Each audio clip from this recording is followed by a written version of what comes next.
2. On the third day, a wedding took place at Cana in Galilee. Jesus' mother was there, and Jesus and his disciples had also been invited to the wedding. When the wine was gone, Jesus' mother said to him, "They have no more wine." "Woman, why do you involve me?" Jesus replied. "My hour has not yet come." His mother said to the servants, "Do whatever he tells you." Nearby stood 6 stone water jars, the kind used by the Jews for ceremonial washing, each holding from 20 to 30 gallons. Jesus said to the servants, "Fill the jars with water." So they filled them to the brim. Then he told them, "Now draw some out and take it to the master of the banquet." They did so, and the master of the banquet tasted the water that had been turned into wine. He did not realize where it had come from, though the servants who had drawn the water knew.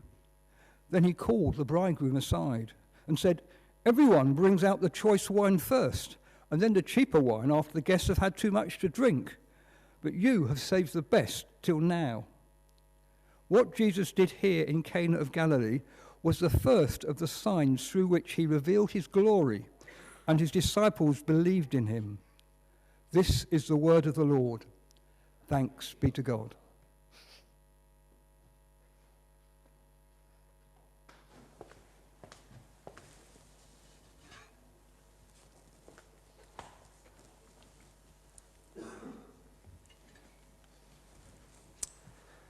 Thank you, Martin. Well, I mean, that is such a significant story from the Bible, isn't it, that people all around the country know it, and much to the detriment of every clergy person who ever attends a dinner party, I have to tell you, because whenever there's water on the table, people turn to me, and presumably, Charlie, you've experienced this too, and say, of course, you could just turn that into wine, couldn't you?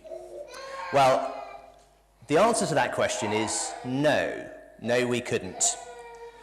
But what happened on that day really was extraordinary, and it's been told through history over 2,000 years, and still we hear about it. It's a wedding, and there's this great party. It goes on for a week.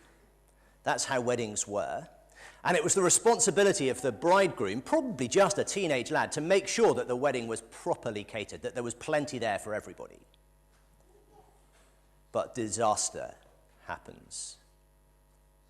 They have no more wine. Jesus' mum comes to him and says, "They have no more wine." And Jesus says, "What do you want me to do about it?" And Mary, knowing Jesus, says to the steward of the wedding, "Just do whatever he says." So Jesus says, "Okay, what I want you to do is," I'm afraid I've only got 1 stone water jar, here it is. And Jesus says, "I want you to get 7 of these stone," and the jars that we're talking about were much bigger, jars for washing people ceremonially to prepare for the feast. And Jesus says, "What I want you to do is get water and fill these jars to the brim. Fill them right up, all the way to the top." It has surprisingly low capacity, doesn't it? And then draw some of the water out and give it to the master of the banquet. Well, I mean, they must have thought he had lost it, mustn't they? You want us to use bath water to cater the wedding party because there's no wine. So the steward gets his ladle and his wine glass, and he comes to the stone water jars.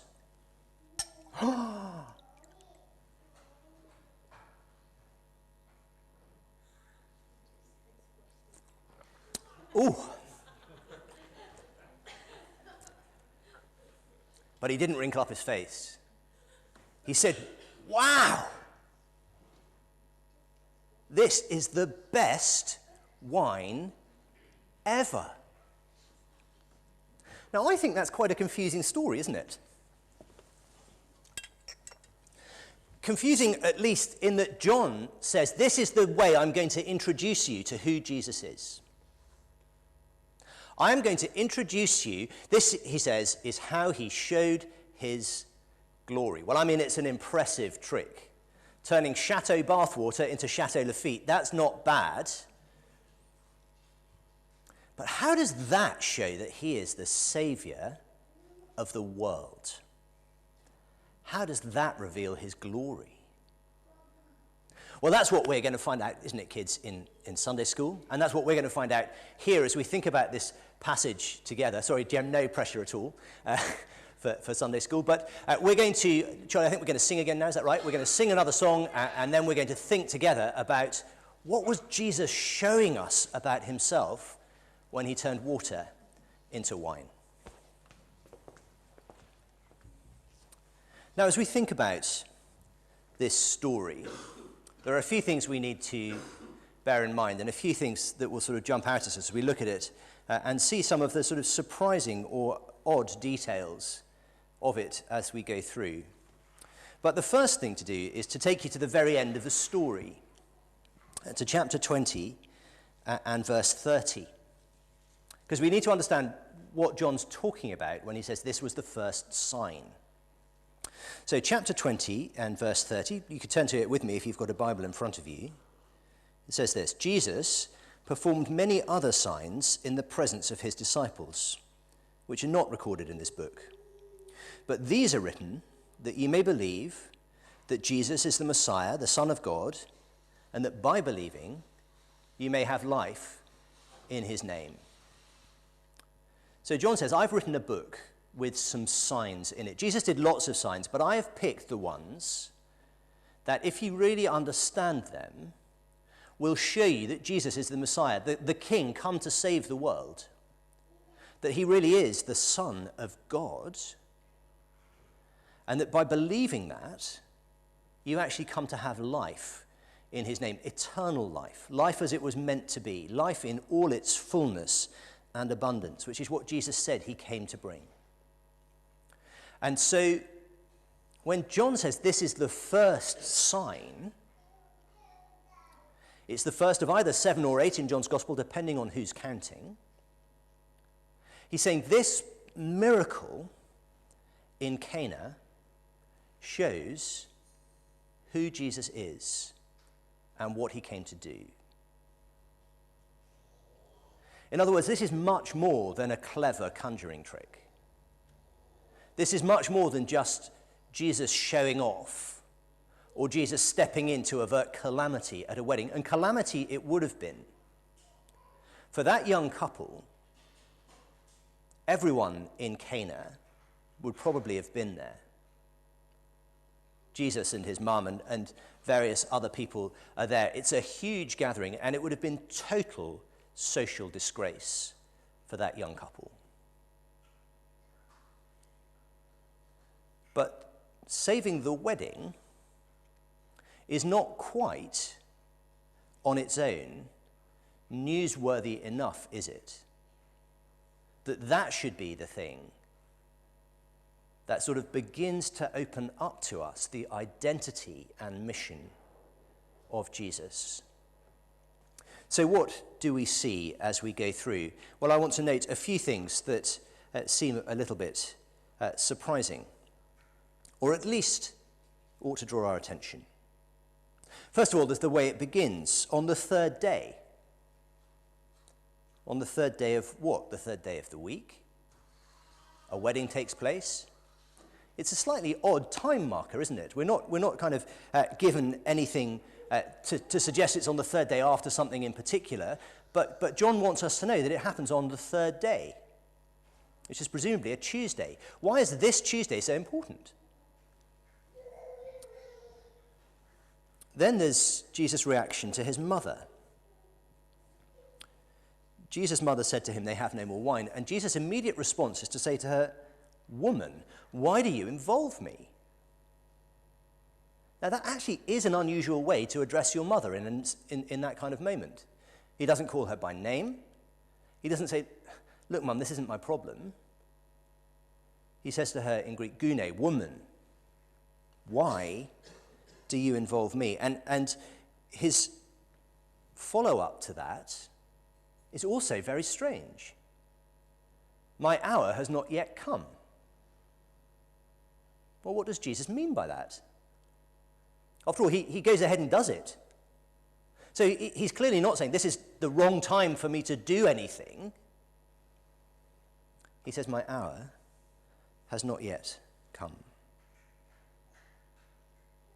And then in verse 11, there's what John says about how this is the first of the signs through which he revealed his glory. Not necessarily the first sign he did, but the first one that really opened up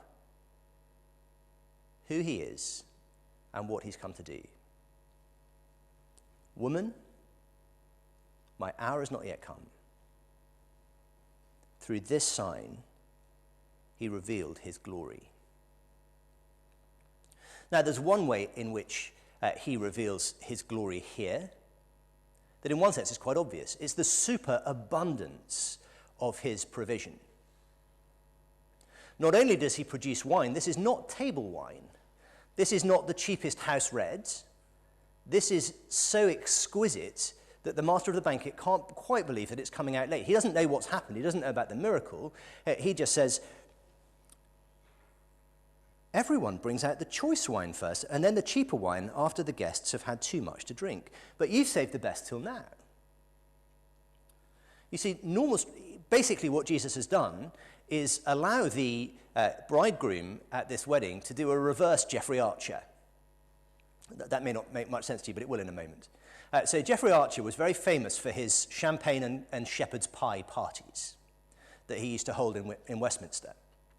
And he would serve expensive champagne, Krug champagne, and shepherd's pie to his guests. But actually what Jeffrey Archer would do is the first round of drinks would be Krug, and he would leave the Krug bottles out with the shepherd's pie. But then from that point on, it was the cheap stuff hidden behind the table that everyone got. Because he knew that once you've had a glass of champagne and once you've had a bit of shepherd's pie, your palate's not what it was. And so you can get away with serving rather cheaper wine. But the master of the banquet is saying, look, this is the reverse, Jeffrey Archer. You've served the cheap wine first, if we're really honest about it.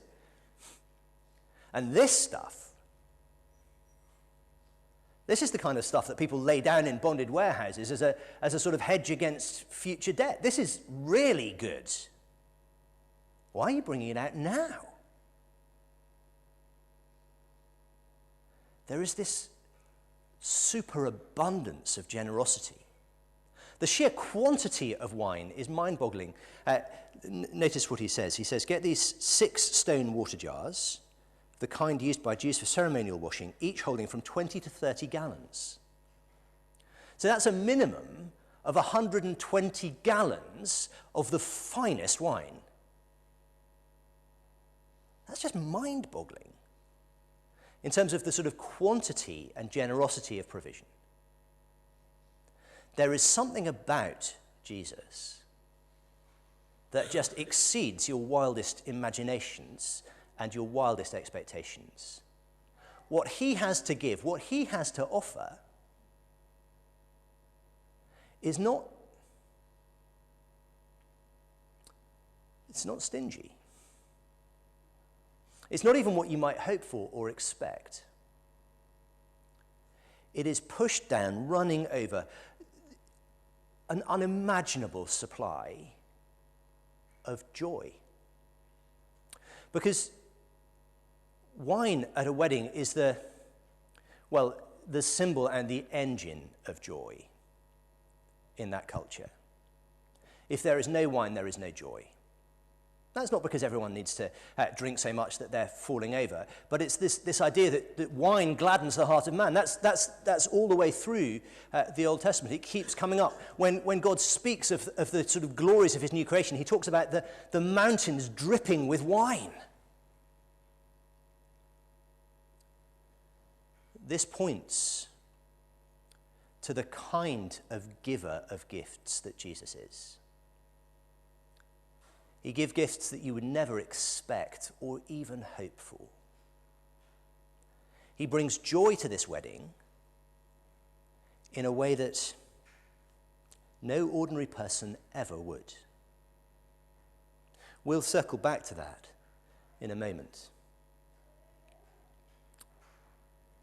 But whatever you might think of Jesus, or whatever the people reading John's Gospel for the first time might think about Jesus, he is going to burst their categories wide open. He is so much more than you've ever experienced, than you've ever hoped for, than you've ever dreamed possible.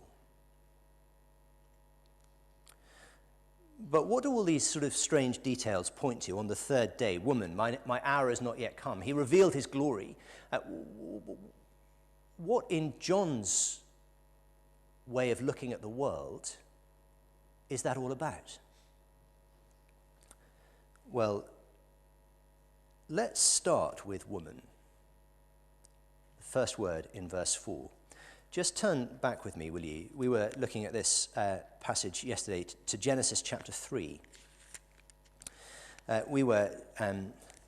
My family is joyfully calling it confirmation training that we did yesterday, or confirmation club. We had a confirmation class in St. Monica's yesterday for a couple of hours, and one of the things we did is look at Genesis chapter 3, where the man and the woman together take what is not theirs to take. They put themselves in the place of God and bring on themselves calamities unimagined, potentially the entire destruction of the human race,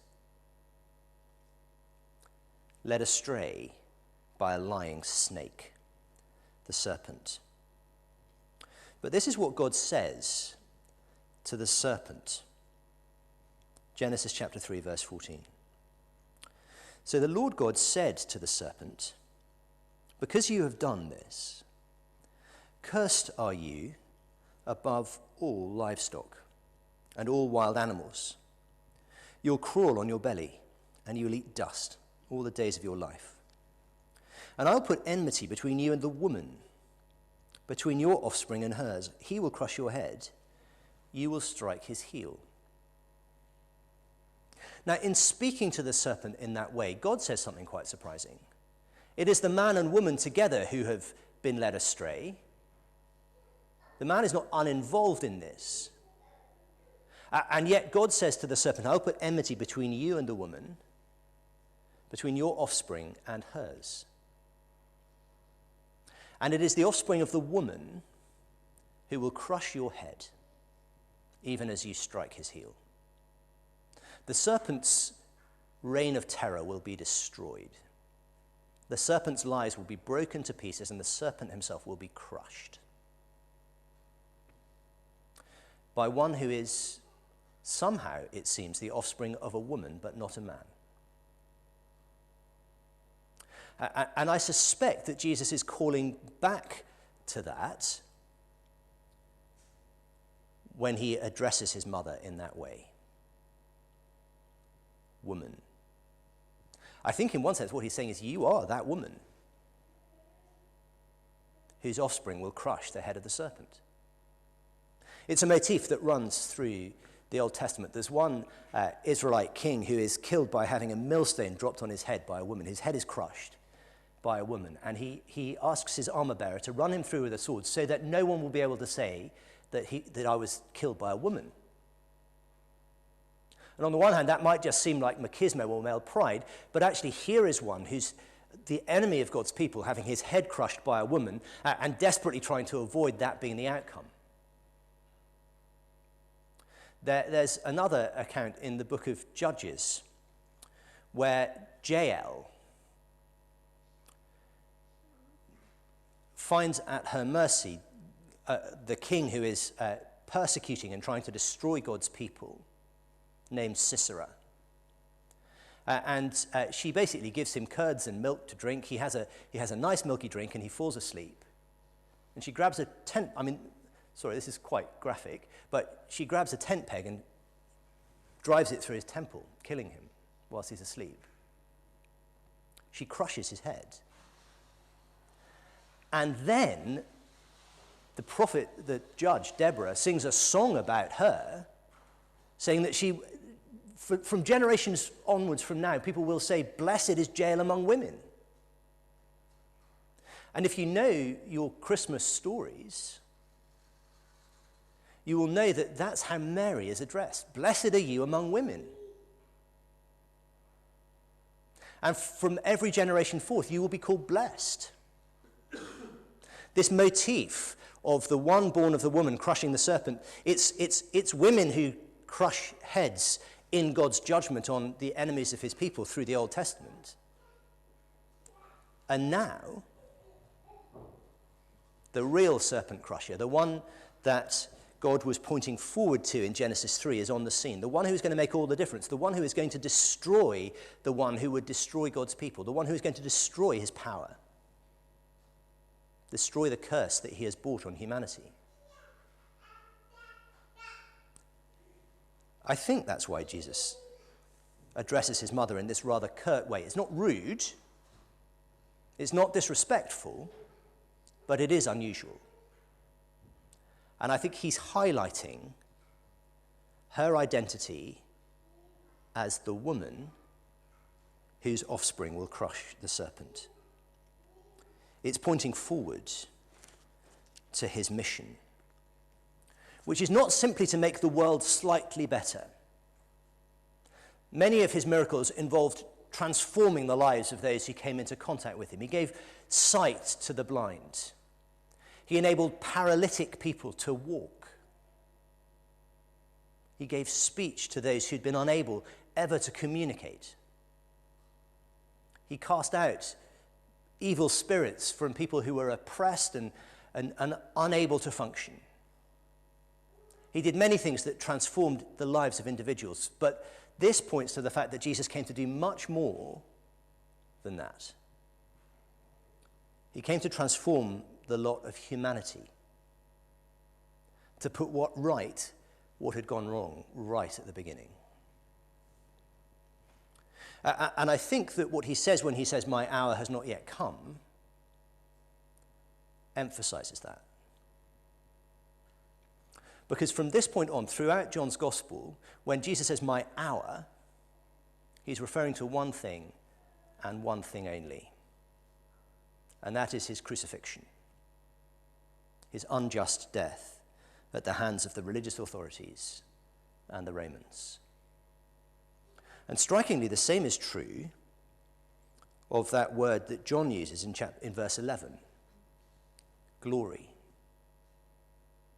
Jesus says, "The hour has come for the Son of Man to be glorified." It's this great irony in the sort of latter stages of John's gospel that Jesus' journey to his cross, his journey to his unjust and shameful death, is his journey to glory.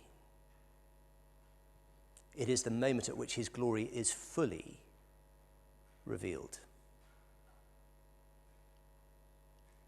So this miracle, whilst on the one hand just pointing to his generosity, his extraordinary power to bring blessing and joy,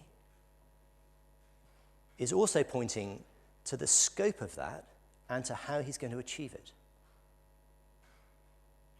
It's pointing to his willing death on behalf of the human beings he has come to give life to. So you can't quite see it here, but if you read all the way through John's gospel, you'll see that when it comes to the night that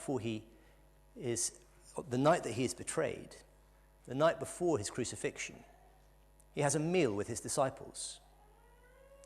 And in that meal, he pours out wine and says, "This wine is my blood, the blood of the new covenant, shed for you and for many for the forgiveness of sins."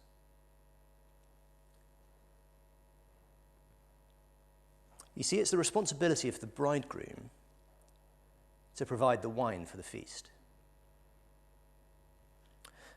And also, from this point on in John's gospel, that is one of the preferred names that Jesus will use for himself. I am the bridegroom. I am the one who has come as the bridegroom to the people of God. It is my responsibility to provide the wine. And the way that he provides the wine is to give up everything: his life, his dignity, his honor, on behalf of those he loves. I think that starts to open this up for us, doesn't it? How is it that this miracle of transforming water into wine is so crucial for John in understanding Jesus? It points to what he's come to do to transform everything. And it actually begins to point, albeit that at this point, John is just laying a breadcrumb trail for us. But as you follow your way through his gospel, as you follow those breadcrumbs, you realize, hang on, this miracle points to that cross. This wine points to the wine of the kingdom, which is his shed blood.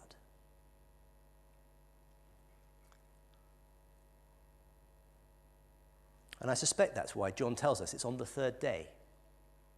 I guess it was a Tuesday. But the one thing that all the gospel writers tell us about, and those then writing in the aftermath of Jesus' death and resurrection, the thing they keep emphasizing is that Jesus rose from the dead on the third day. So this points, on the one hand, to his crucifixion, but it points to the joy that he came to bring. The third day, the day of rejoicing, the day of restoration, the day when everything would be turned on its head. And so I take it, it is no surprise, it is no coincidence rather, that the water he uses is taken from stone jars made for ceremonial washing, made for religious purposes.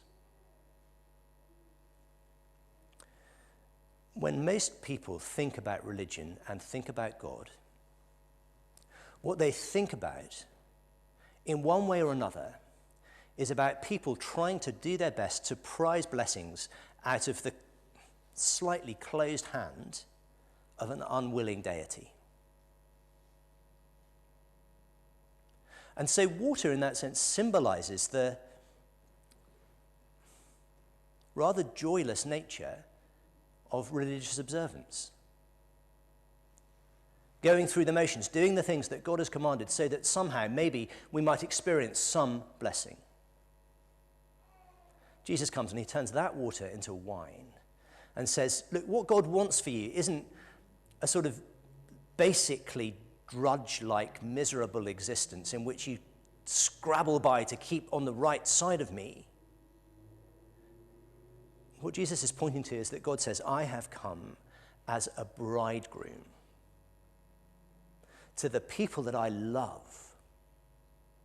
And I am going to provide wine for this feast that will bring joy in a way that you've never even dared to hope for. God's desire, expressed in Jesus, is that his people might have life and have it to the full, might have overflowing, abundant gladness and joy in him.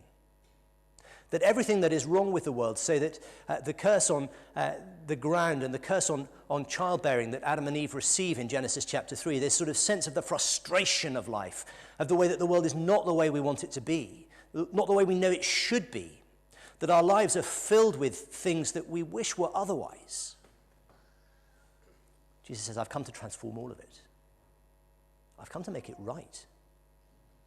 I've come to give you life in all its fullness. I've come to give you overflowing and abundant joy. And I've come to give it to you completely at my own expense. Not on the basis of things that you do in order to be able to receive it. So that John can say at the end of his gospel,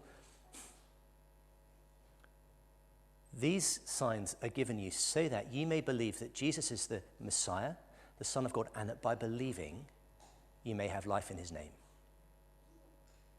All you have to do is put your trust in him to be the one who gives, to be the one who provides. And what he provides is not subsistent rations. He lays a table before his people that would shame an oligarch. I wonder, is that how you think about how God in Jesus wants to relate to you? As a bridegroom. I've stood here for many years and had the privilege of marrying a whole range of people, including some of those present. And there is always this wonderful moment when the bride appears at the, well, she doesn't appear, she walks, but when the bride reaches the top of the aisle, you see the look on the bridegroom's face. And it would be so good to take a picture. And I'm one of the only people who gets to see that.